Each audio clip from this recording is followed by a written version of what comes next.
இன்றைக்கி நம்ம பார்க்க போகிறது ப்ரான்ஸ் பெப்பர் ஃப்ரை. அதுக்கு வந்துட்டு தேவையானது பார்த்துக்கலாம். ப்ரான்ஸ் வந்துட்டு கழுவி மஞ்சத்தூள் போட்டு வச்சுருக்கேன். கருவேப்பிலை, மல்லி இலை, பெரிய வெங்காயம் சாப் பண்ணது, 2 பச்சை மிளகா, இஞ்சி பூண்டு paste, chilli powder, pepper powder, அதுக்கப்புறமா சிக்கன் மசாலா ஒன்று வச்சுருக்கேன். அதாவது வந்துட்டு சில்லி சிக்கன் மசாலா வச்சுருக்கேன். கொஞ்சம் சால்ட் எடுத்திருக்கேன். ஃபஸ்ட்டு வந்துட்டு நம்ம மேக்னேட் பண்ணிக்கலாம்.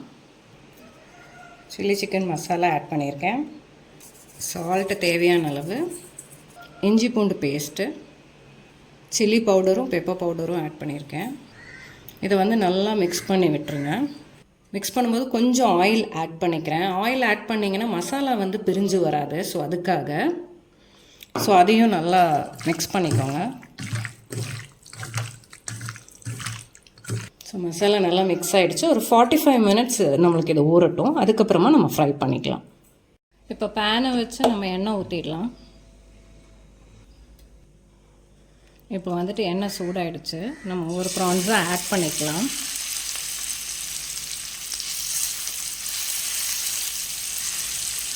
இப்போ ப்ரான்ஸ் எல்லாமே நம்ம ஆட் பண்ணிட்டோம். இது கொஞ்சம் வெந்ததும் நம்ம திரும்பி போட்டுக்கலாம்.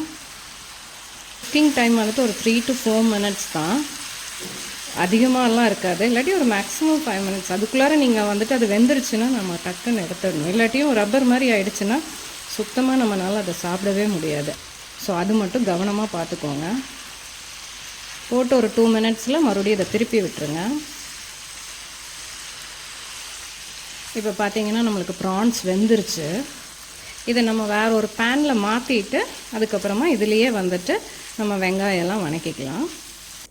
அதே பேனில் பெரிய வெங்காயம் சாப் பண்ணி வச்சுருக்கேன். அதுக்கப்புறமா பச்சை மிளகா, கருவேப்பிலை அதை ஆட் பண்ணிக்கலாம்.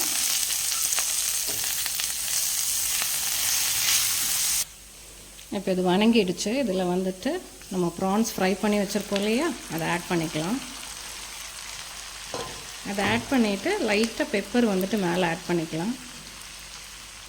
கொஞ்சம் லோ ஃபயரில் வச்சுக்கோங்க. இப்போ இதிலேயே வந்துட்டு நம்ம மல்லி இலை ஆட் பண்ணுறோம். எப்போவுமே நான்வெஜ்ஜில் வந்துட்டு இந்த மல்லி இலை வந்துட்டு ரொம்ப ஒரு நல்ல ஃப்ளேவரை கொடுக்கும். நல்லா மிக்ஸ் பண்ணி விட்டுருங்க. அவ்வளோதான், நம்மளோட காரசாரமான பெப்பர் ஃப்ரை ரெடி ஆகிடுச்சு. Prawns pepper fry. இது செய்கிறது ரொம்ப ஈஸி தான்.